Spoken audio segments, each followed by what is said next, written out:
Hi viewers, welcome to my channel. ఈ వీడియోలో గోధుమ పిండి హల్వా చేసుకుందామండి. ప్రాసెస్లోకి వెళ్దాం. ఫస్ట్ పాన్ పెట్టుకొని 2 స్పూన్ల గీ వేసుకోవాలి. నెయ్యి బాగా కరిగిన తర్వాత దీంట్లో ఫస్ట్ డ్రై ఫ్రూట్స్ ఫ్రై చేసుకోవాలి. డ్రై ఫ్రూట్స్ అంటే ఓన్లీ జీడిపప్పు, కిస్మిస్ వేస్తున్నానండి. జీడిపప్పు ఏంటంటే పైన డెకరేట్ చేయడానికి అనమాట. ఇక నెయ్యి కరిగిపోయింది కదా, ఈ జీడిపప్పుని కిస్మిస్ని ఫ్రై చేస్తున్నాను. లైట్గా ఫ్రై అయిన తర్వాత ఒక సెపరేట్ గిన్నెలోకి తీసి పెట్టేసుకోవాలన్నమాట. ఇది గోధుమ పిండితో చేస్తున్నాను నేను హల్వా. ఈ ప్రాసెస్ కనుక నచ్చితే మీరు తప్పకుండా ట్రై చేయండి. ఒక లైక్ మాత్రం ఇవ్వండి. ఈజీగానే అయిపోతుందండి, ఎక్కువ టైం పట్టదు.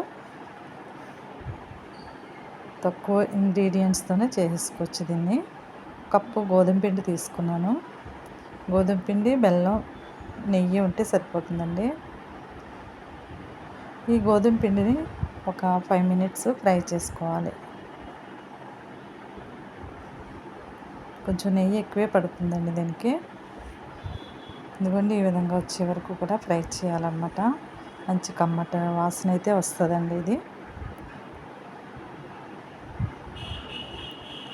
నేను పంచదార వేసుకోవచ్చండి, కానీ నేను బెల్లం వేస్తున్నాను.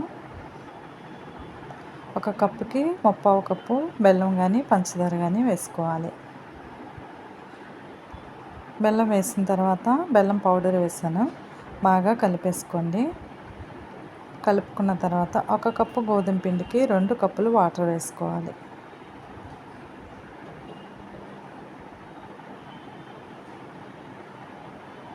ఈ విధంగా బాగా కలుపుకున్న తర్వాత వాటర్ వేసుకొని ఉండలు కట్టకుండా వెంటనే బాగా కలుపుకోవాలండి.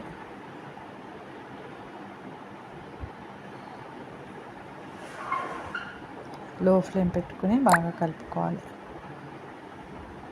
ఇది ఎలా అంటే మధ్య మధ్యలో మనకి ఒకవేళ నెయ్యి తక్కువైంది అనిపిస్తే మళ్ళీ నెయ్యి వేసుకుని, అలాగే ఎలాచీ పౌడర్ వేసుకుని బాగా కలుపుకోండి. పాన్ నుంచి ఈ పిండి సెపరేట్ అయ్యేంత వరకు కూడా ఫ్రై చేసుకోవాలన్నమాట. కిస్మిస్ వేస్తున్నాను నేను.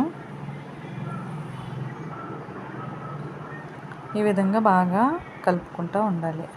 మనకి ఎప్పుడైతే పాన్ నుంచి సెపరేట్ అయిందో అప్పటికి మనకి ఇది రెడీ అయిపోయినట్టే. తర్వాత సర్వింగ్ ప్లేట్ తీసుకుని వేడివేడిగా ఉన్నప్పుడే గుంటగత్తి తీసుకుని గట్టితో ఈ విధంగా డెకరేట్ చేసుకోవాలండి. తర్వాత పైన జీడిపప్పు వేసుకోవడమే. మీ దగ్గర ఏ డ్రై ఫ్రూట్స్ ఉంటే ఆ డ్రై ఫ్రూట్స్ వేసుకోవచ్చు. చాలా ఈజీ కదండి.